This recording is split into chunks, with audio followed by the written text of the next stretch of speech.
Yeah, thank you all for joining. It's the April 23rd, 2022 LA Café event, and we've got a great turnout. So I'd like to thank everyone for taking the time and joining us today.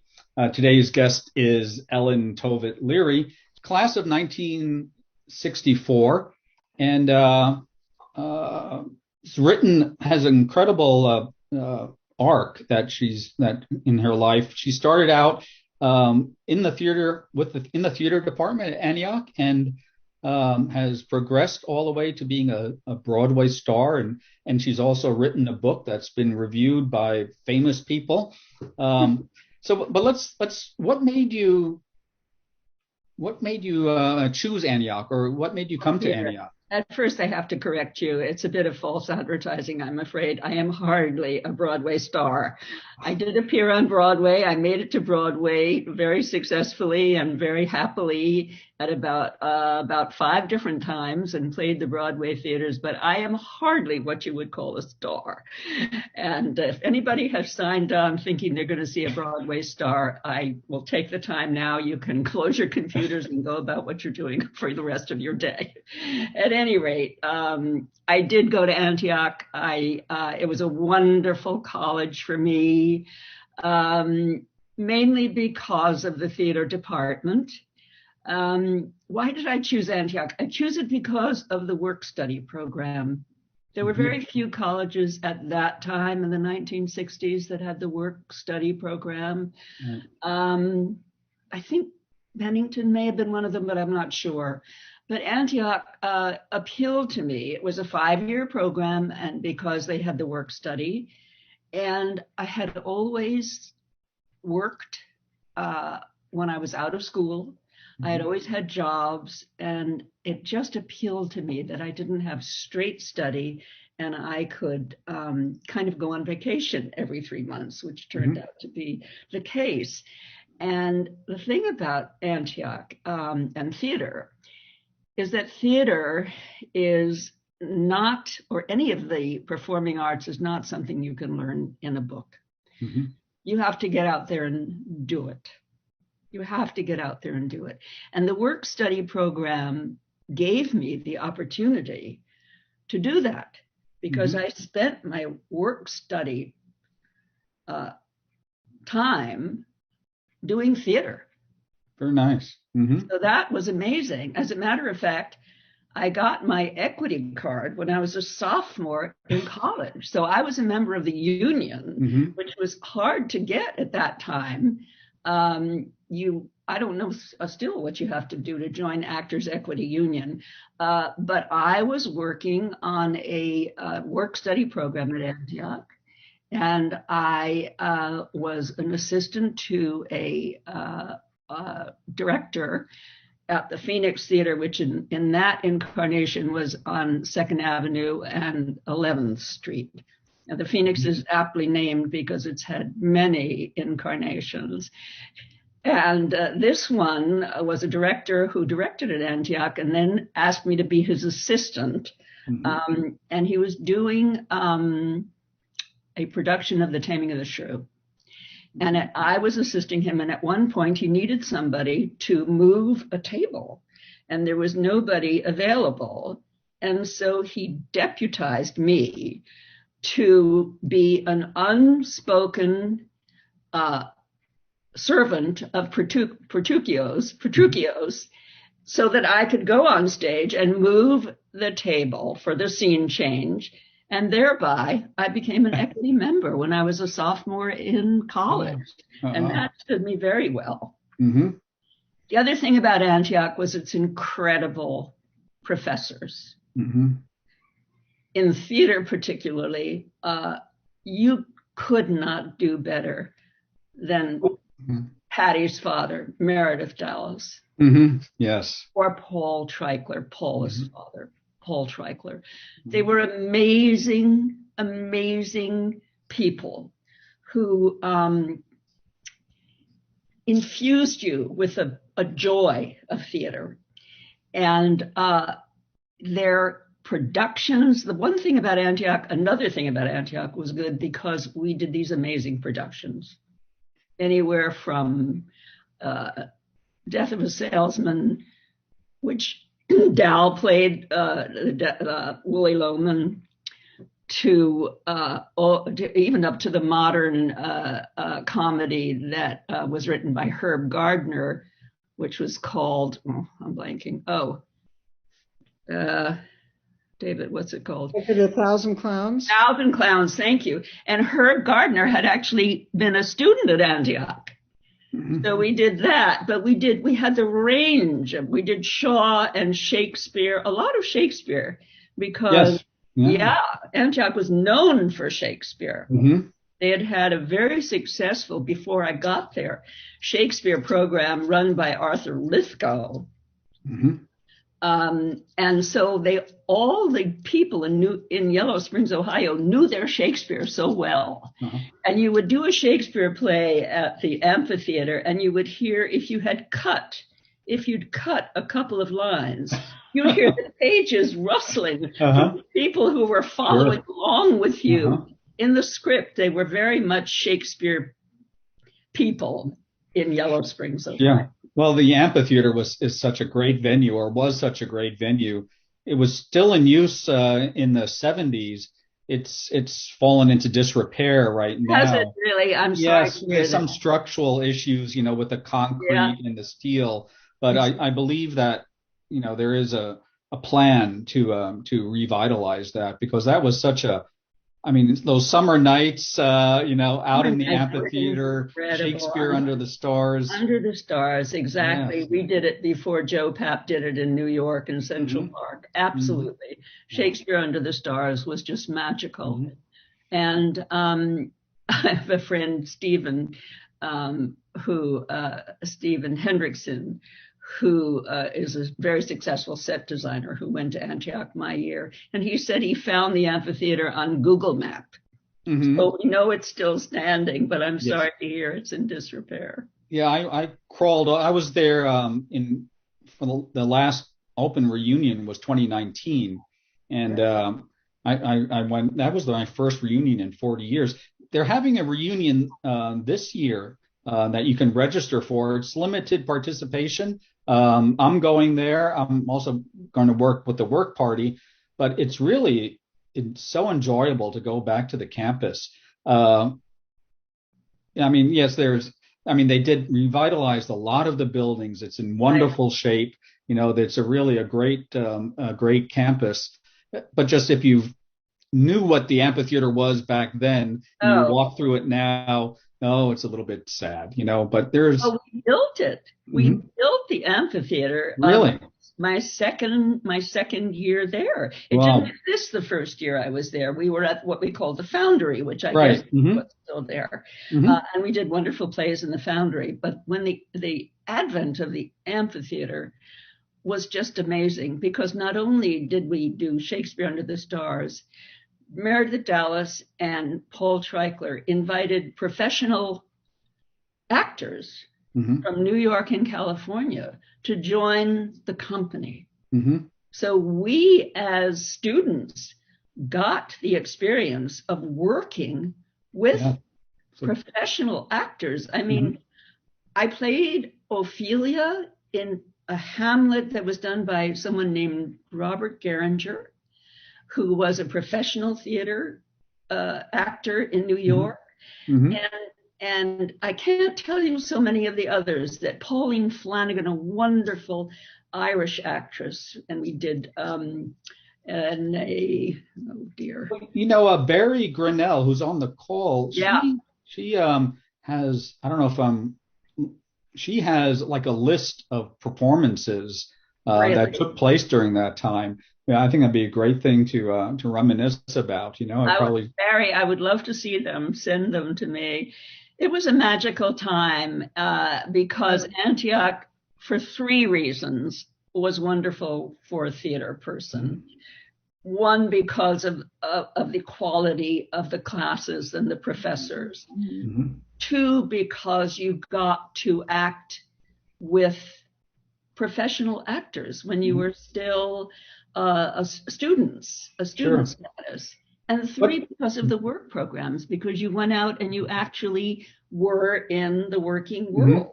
Yeah. And So those, what made you decide to go on to try to be do you prefer actor or actress? I'm never oh, quite actress, I'm old fashioned. okay. I'm sorry.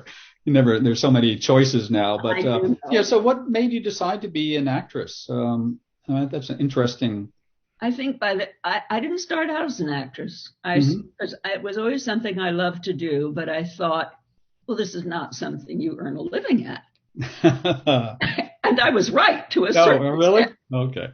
I used to say that about film, like, oh, why go into film? You don't make any money. And we've had a couple of guests here that have a very rewarding career in film. So, but yeah, Well, not I me. managed to put together enough in an acting career to make up for 20 years. I mean, I'm not going to tell you that I didn't piece together unemployment claims during Sure. that time because Hmm. I did. Hmm. And I certainly wasn't living very high on the hog. But I managed to support myself as an actress for 20 years, and I'm proud of that. Hmm. And what happened was that when I first got to Antioch, I was a psychology major because Hmm. I knew that as much as I loved theater, I couldn't make a living out of it. I was in college now. I had to do something That's right. serious, Hmm. where you Hmm. could earn a living at it. Hmm. And the more and more that I experienced the theater there and the theater world there, and we had such fun. Yeah. We had such fun doing it, and it was such a magical experience. And the Mhm. more professional experiences that I had coming out of Antioch, the more it was just a kind of a fait accompli. Mhm. I did get a Fulbright scholarship after I graduated to go to the London Academy of Music Mhm. and Dramatic Art. So that was kind of sealed the deal for me. Sure. Mhm.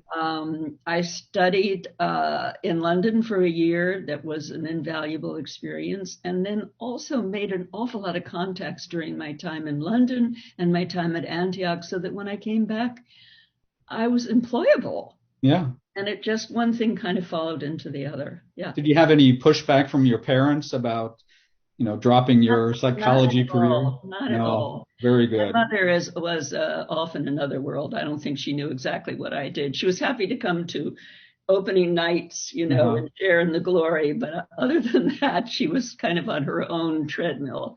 My Well, I guess father, that was covered in your first book, right? You aren't have you? you. Aren't you sweet? Yes, it was indeed. And I happen to have it here.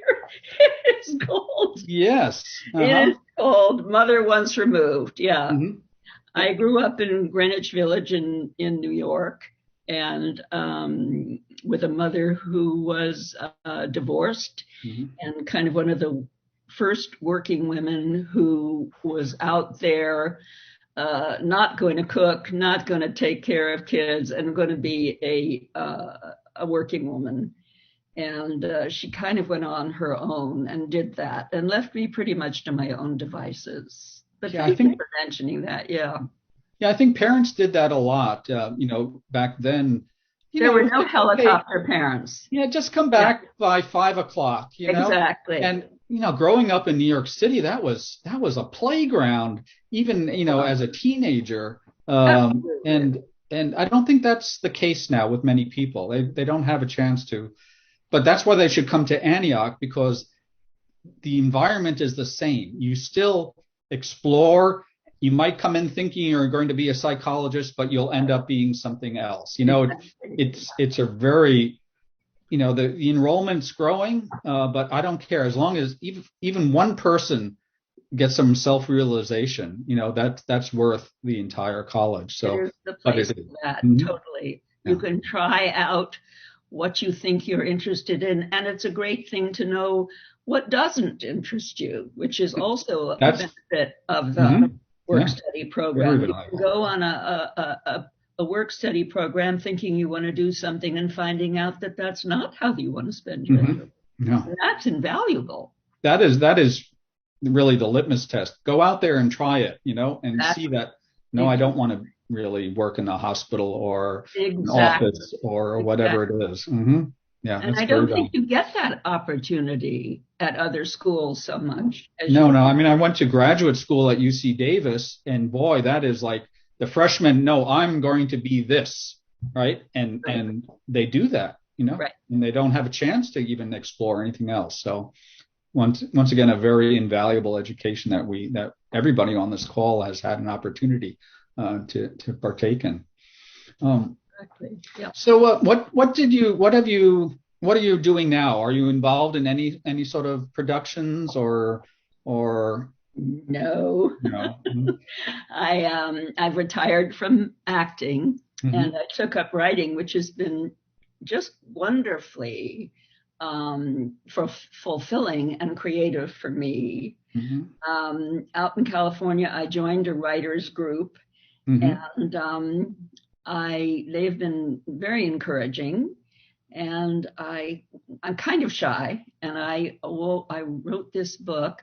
I kind of brought them chapters one by one, and Hmm. they kept encouraging me. And apparently, that's all I need, like a carrot at the end of the stick. I'm very happy with encouragement, and I'd write another chapter and Uh-huh. another chapter, and lo and behold, it turned into a book. And the Hmm. book is called The Understudy. Hmm. And it's kind of a roman à clef because it is very Oh, much. it's a bodice ripper.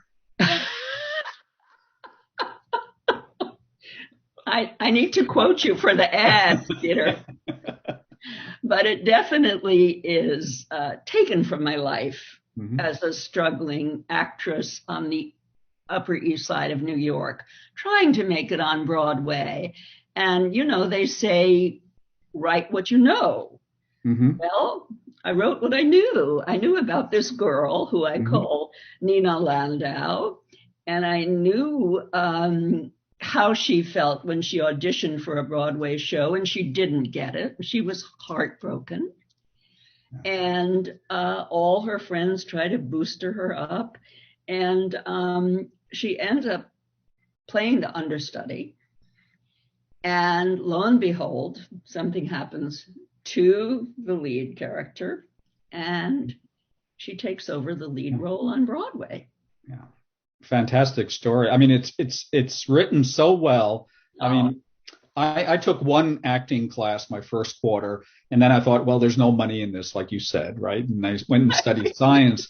But you know, I could really feel for the character in your book, and it really gave me a sense of being able to look from the outside and get those same emotions, in every stage of the story. I thought it was really well written in that regard. I really recommend everyone, go out and go find one at your local bookstore or you through go. Amazon and pick it up. I did in my last email. I found a little place, a place online where you can search for your local bookstore, right? So it's surprising there is a local bookstore near you who can order this book if they don't have it. So Definitely. I recommend that. Or you can obviously go to the big bookstore in the sky and get it from them. But uh, it's a really good read. So what does your husband say about Matt? Is he Matt in this book? David, are you Matt? He's muted. It's a roman clay. All Yeah. right. Oh, very good. Well, Let's leave it at that. uh, well. You take from everywhere, is what you do. Oh, You sure, I know, all but your I couldn't help experiences. because I Yeah. knew he was on the call, so I couldn't help trying to bring him into it. Kind of you. You're treated very well in the book, I have to say. So, uh, So far, so good. so Well, far, so. I have to tell you that I had my own understudy experience. If I have time to tell you, Oh, sure. Hmm. I was understudying in a play called The Great White Hope, which is kind of the story of Jack Johnson, who was Hmm. the first black boxer. Boxer, right. Hmm. James Earl Jones did it on Broadway. James Earl Jones did it on Broadway. Hmm. And we were taking it on the road. and I got the part of a small part and understudying the lead, the woman. He had a relationship with a white woman, which was the crux of his problem during the days of misogyny, of course. And we took it on the road. I was supposed to take over the lead after 6 months. An actress called Claudette Nevins was playing it for 6 months, and I was going to take it on for the last 6 months of the tour. It was a national tour of a Pulitzer Prize winning play, which it did win the Pulitzer, believe it or not, The Great White Hope. And while I was understudying, we were in Chicago at the McVickers Theater on a Saturday night, and all was going well. It was the first act opened and everything was fine. And after the first act, Claudette came down, Claudette Nevins, who was playing the female lead, which I was understudying, came down and said, she said, "I can't talk." Something had gone wrong with her throat. Well, all hell broke loose. They threw my costume off me and they plunked her second act costume on me. They took the wig off her head and plunked it on my head. And I remember it was still warm from her head. And they pointed me to the stage. Now, this is Saturday night in the middle of the play. Yes, yeah. In Chicago, not like, So I went out there terrified. And the man who played the boxer, the black boxer, was Brock Peters. You probably knew him from a film called, help me, David, the Pawnbroker. No. The famous one. I can't think of anything. Mockingbird, To Kill a Mockingbird. Oh, okay. Oh, yes. He played the black one, the black man in To Kill a Mockingbird. At any rate, he was playing Jack Jefferson. And Brock was very shy. He was a film star. And I was very shy, which is my nature. And we never really said hello. We had kind of a nodding acquaintance, and that was it. The second act of The Great White Hope opens with the two of them in bed. So the lights went down and I crawled into bed with Brock Peters, who I only knew as a film star and had never really spoken to. And that was our introduction. I had to then play the rest of the play with him, which was a baptism of fire, I would say. Yes, yeah. So understudies do, and I carried it off all right, apparently, because it did go all right. Well, and your dream came true, and fortunately, it wasn't a nightmare, right? So it wasn't the nightmare that a lot of actors have. Yes, good. Well, I'd like to open it up to questions to see if anyone has any questions or advice or. No, I did have one question. So I moved down to LA about 4 years ago, right? Which means I only had 2 years of LA. I went to one or two theaters here in Silver Lake area there. What is the theater scene like down here? Are there live productions? Or is there a live theater, or is it all just movies and videos? For the last 2 years, we've been so isolated because of COVID. Right. And I don't know what's going on there now. I think they've been pretty much stilled. But yes, there is good theater to be had at the. I played the Amundsen Theater in Los Angeles. There's a good theater there. And there are 3 theaters there, and we haven't been to any of them, I have to tell you. Because no, I'm really. Yeah. I've always liked attending theater. Yeah. All right. Well, I'll reach out to you once things thaw out, and maybe you can, Yeah, you there know, absolutely is good theater and in Los Angeles, but we've been so out of it for 2 years now. I wouldn't begin to know what to tell you. I do know that on Broadway, understudies have gotten their due recently because of COVID. mhm. Um, there loads of understudies that have had to suddenly take over and go into major musical parts Mhm. because so many people are suddenly out Yes. for COVID. And so they Yeah. have recently gotten their due. Hmm.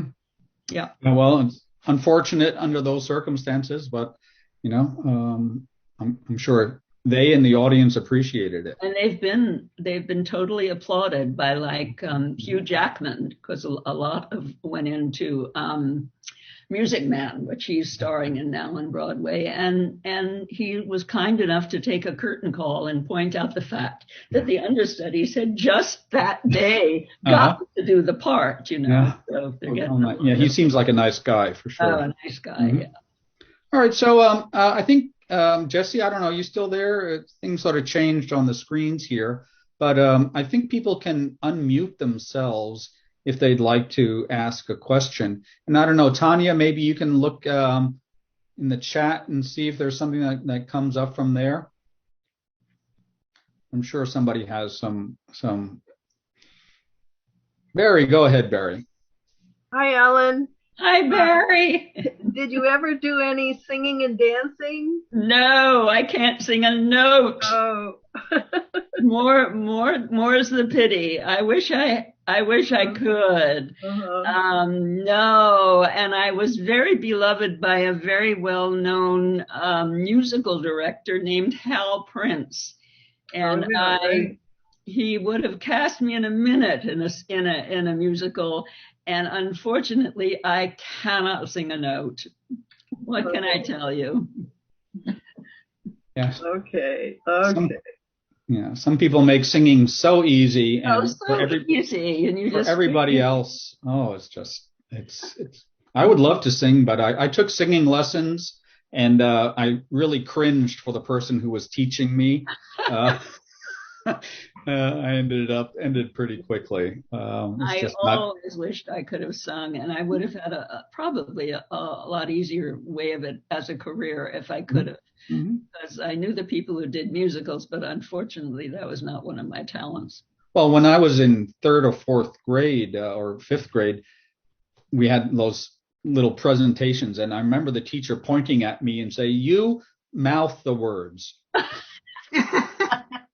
It must have been very bad, or psychologically trauma for me. I don't know. The same thing happened to me. I did The Sound of Music at Lincoln Center in New York with Debbie Boone playing Maria, and it was directed by James Hammerstein of Rodgers and Hammerstein fame, and he was wonderful. And I played the only non-singing part in the play. The only non-singing part in the play. But when I got out there in the final scene with all the nuns singing, climb every mountain, I just was singing like crazy, and I was in heaven. And I did get a note from him saying, Ellen, just mouth the words. Oh, that's great. Oh, prepare. Wonderful. I see, Joan, you have your hand raised. You'll have to unmute yourself. Yes, I have my hand raised to share a little anecdote that was stimulated, Ellen, by your story about how at Antioch you could try something and decide it was not for you and start over doing something else. And there's a paradigmatic case of that, and that I wanted to share, and that's Eleanor Holmes Norton, who's now in Congress. Yeah. I had the privilege of being her hall advisor. Oh. And when she came to Antioch as a first-year student, she was a pre-med major. And her first co-op job was at Montefiore Hospital in New York City. Yes, I know it. Which was a very stressful co-op job, a very high-tension hospital. She slept in my bed in New York, in the Bronx, when she was there. And when she came back, she said, "Joan, I'm going to go to law school." And the rest is history. Of course, she became a very famous lawyer, and now she's in Congress. Thank goodness she didn't end up at Montefiore. Right. Well, I thought you'd enjoy that story. In the chat, I think it's Scott wants to know what the next book is about. Tell him. I've tried to write a sequel because I loved the characters of the Understudy so much. They became like friends to me. And during the second year of COVID, I was like, well, I want to go back to them. I want them to surround me again. So I wrote a kind of sequel to the Understudy because some people were kind enough to give it very good reviews, many of whom said, what happens next to these people? And I wrote a sequel that's not working quite as well. I did send it to the publisher, and I haven't heard back from him yet. So maybe it will get published and maybe not. I have to tell you, it's very difficult to get published these days. I don't have an agent, so this was just a fluke, really, that I got a book published in the publishing world, and it's out there in the world. I can't imagine how that happened, to tell you the truth. I self-published the first book, which is the memoir from growing up in Greenwich Village, and I never thought I would try to have a publisher interested in it. Who would be interested in my mother? She wasn't, any kind of a star of any kind. And neither was I any kind of a star, contrary to what Peter might think. Oh, I think you are a star. You've been really. I think everyone on the call agrees that you have really, broken the broken the barrier, not a barrier, but so many people try. So many people try. It's a very hard profession. And just to get very hard profession. Put on the stage, and you've had multiple chances. And we'll let Antioch take the credit for launching your career. Absolutely. Absolutely. Right on. Mm-hmm. All right. Let's see. Anything? Let's see. So your book, there is in the chat a link to the Hanson Publishing. Is that the publishing house that you? So there's a link in the chat, so you can order the book directly there, and I think that's probably the best way to go about getting the book. Best way, yes. I know we've had another person, after doing these LA cafes, I get weird people calling me up or emailing me and saying, "Oh, so you're in Los Angeles? I'd like to get this book done into a movie. Do you?" Right.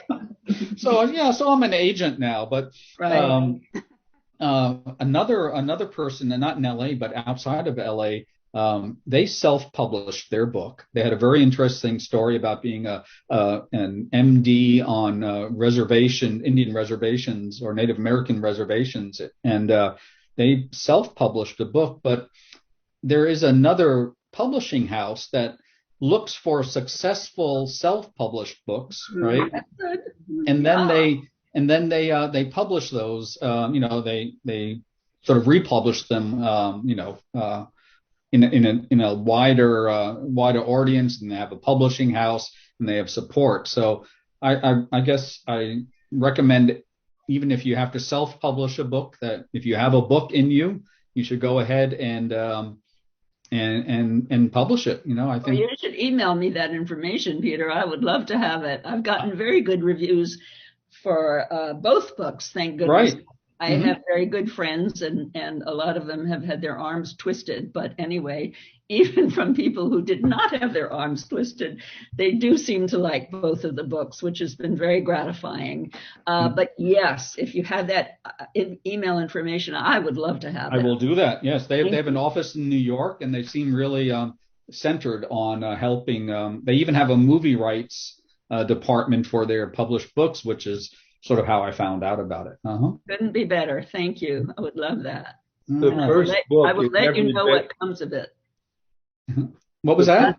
The first book is every bit as good as the Ah, The published one. my agent, my husband is speaking. Where's my son? Uh-huh. Hiding. He's there, but he has no comment. So I'm busy trying to get her booked on my show. oh, There he is. Probably shy. No, he's not shy. He's not like me. He's not shy. what He what kind of show does Daniel have? He's been working for Ellen DeGeneres as a producer for 12 years. Not as a producer for 12 years. He worked his way up from a writer. He writes comedy for her. Incredible. And, yes, and now he's in his last throes with her because her show is ending in May. So we don't know what he's going to end up doing, but there he is. Yes, thank you, Daniel. Did Daniel go to Antioch by any chance? He did not, because he wanted to go to Connecticut College, which at the time was nearer to us in New York. So Sure. we could go up and see all his plays. We could drive up the I-95 and see all of his plays, which was fun. Very good. Okay, Joan, do you want to say any closing remarks about, your neck of the woods in terms of reaching out and picking people's pockets? Can I ask a question first? Oh, yes. Ellen, are you in touch with any of your friends from Antioch? I am, Barry. We've just started a whole thing that Stephen Hendrickson, I will put you on the chain, because Stephen Hendrickson was talking about Trotwood, which was where we spent summers before the amphitheater was built. And we have Kirsten, Kenny Jenkins, Bob Kolodny, Gwen Gunn, a whole bunch of people on this train, and I will add you to it because it's been wonderful. Oh, good. The Antioch people are it's wonderful to be reconnected with all of them, and so many memories, and they're all good. It was a wonderful, wonderful time, and we all feel extremely lucky to have gone to that college. And your father was definitely the main reason for all of that. I mean, he was incredible person, incredible actor, incredible director, incredible advisor. He was my theater. It was my advisor, student advisor, and special person. All around special person. So that, and Paul Treichler too. They were two exceptional people, and they made the experience so amazing. Yeah. Good. I will put you on the train, on the email link, Barry. Yeah. Well, Thank you for suggesting. Paula and I are trying to start a theater and performance group of Antiochians. I love that. And we're copying this LA Café format. So in June, we're going to start. And Steve is one of the people we're interviewing. Paula's going to do most of the interviews. And she wants to show something, from The Good Wife, and then ask him what went into thinking about this. Anyway. That's a wonderful idea. Stephen has been wildly successful doing the sets for The Good Wife and The Good Life, and wonderful, talented person. Yeah. And such fun. Oh yes, we're all still close, which is lovely. Nancy McLeod is also on that email train. Yeah. So it's been wonderful fun. Ralph Lowenstein is on the email train. Oh yeah. So we've all reconnected, and it's been great fun. Everyone has a great love for their time at Antioch. A wonderful experience. Oh, good. Wonderful experience. And tell Paula that I have her father's recipe for stuffed peppers. Yes. The Treichler cookbook. Yeah. What a guy. Oh, he was amazing. Lovely to see you. And you. Is there time to say something or not? Is there time to say any more? Sure, go right ahead. Well, Ellen, it's just been such a delight. I mean, last I knew you, I was in high school. And now I'm 76. And no, you're not. No, you're not. That's a lie. No, I was just kidding. But it's just such a delight, and I just love the book. And I was at Trotwood. I was doing props at Trotwood, so maybe we crossed paths there. I'm not sure. For heaven's sake. Anyway. Well, I'll put you on the email chain also, Patty. Okay. Yeah. It's been Anyway, great fun. Wonderful to make connections again.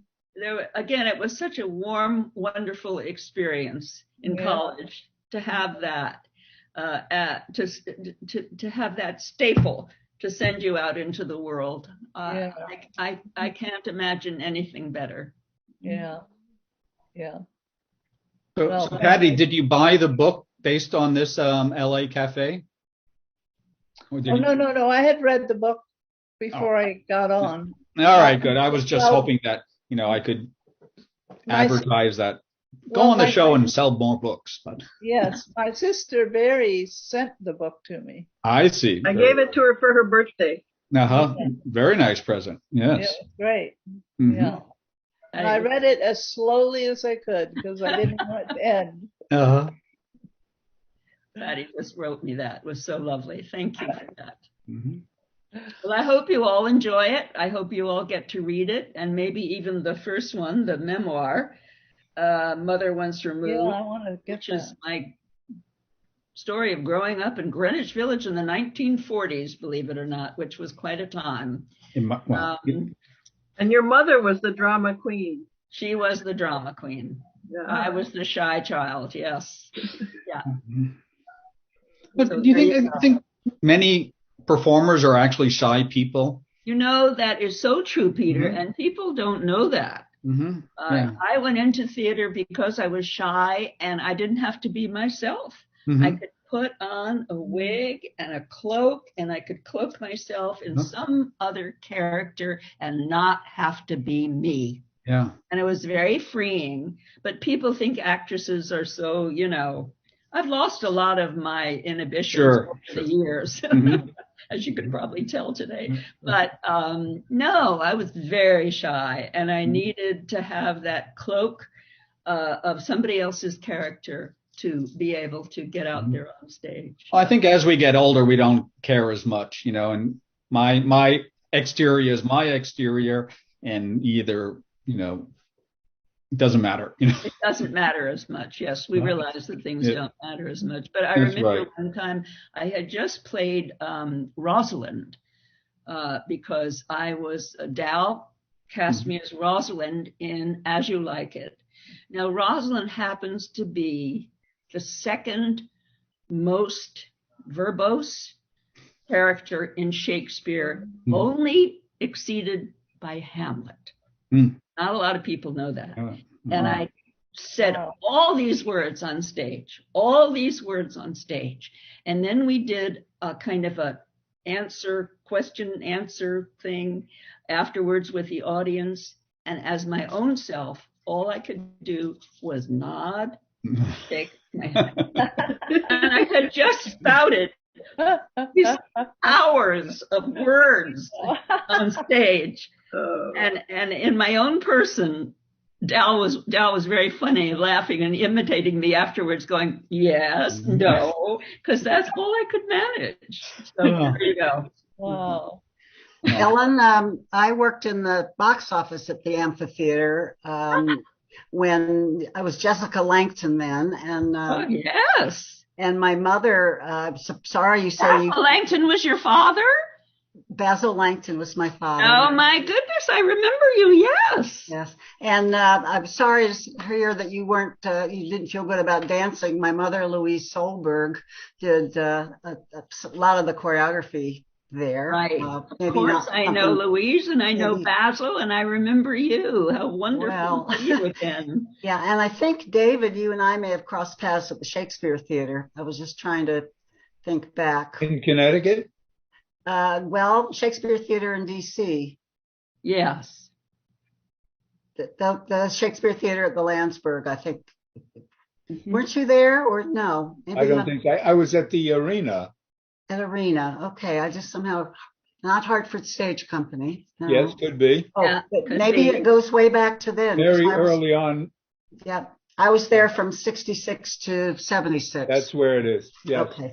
I thought it was, and then all of a sudden I thought maybe it was the Shakespeare Theater. But anyway, Thank you. yeah, it's good to hear today, Ellen. It was really wonderful. I will look and get your book. Absolutely. Oh, I hope you enjoy it. Thank you you. so much. I remember your parents. Yeah, Thank you. Langton, Yeah. my goodness. Yes, absolutely. Okay. It's fantastic that we made these connections over years, and I find that every time a group of Antiochians get together, there's so many connections and so many shared experiences. It's immediate friendships, and now I find that as you get older, it's harder to make friends, right? But a group like this, the LA chapter, it's so easy, right? I've made so many friends just by hosting these virtual events. So I really look forward to having some in-person events and meeting all of you, and as many, and we're planning on having local events so no one has to travel 20, 30, 40 miles, just small groups in different locations. I think that's really going to work. So as soon as we all feel safe about doing that, we're going to do it. But the next event, Jane's trip here to LA, I think that's a safe venue. Spread the word. Contact me if you have any questions about that. I do want to give Joan just like 2 or 3 minutes, and then I want to thank everyone individually. So Joan, go ahead. Yes, Peter hinted that I'm a pickpocket. That's the truth. I work for the advancement office at Antioch, but before I was a pickpocket, I was president of Antioch for a while. I'm also an alum. So for those of you who don't know me, I'm Joan Stramanis, and I graduated before most of you were born in 1957. And I was president about 20 years ago. But now I'm again working for Antioch and trying to make sure that the place stays open. I hope I have your help in doing that. Let me advertise an event that's happening tomorrow at, let's see, the times are 7:30 Eastern and 4:30 Pacific. So you can find yourself in that time range. Probably for most of you, it's 4:30. We're going to have a seminar on planned giving, hoping that people will want to put Antioch in their will or make Antioch the beneficiary of their various investments.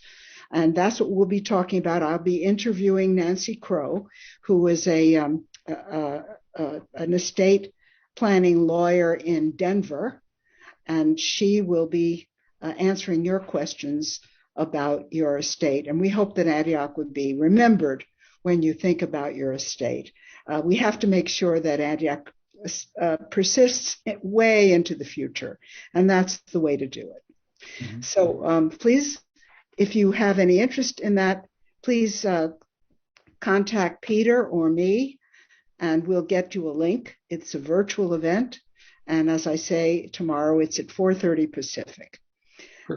And so I hope that I'll meet some of you when we're all in LA together late in May with Jane Fernandez. I'll be there. Very good. Thanks, Joan. The LA chapter here is really run by just a few volunteers. Some of these people are on the call today. So I'd like to thank Jesse, who's our expert on setting up the Zoom calls and moving people around and setting things up, and Tanya and is Wendy here as well? Yeah.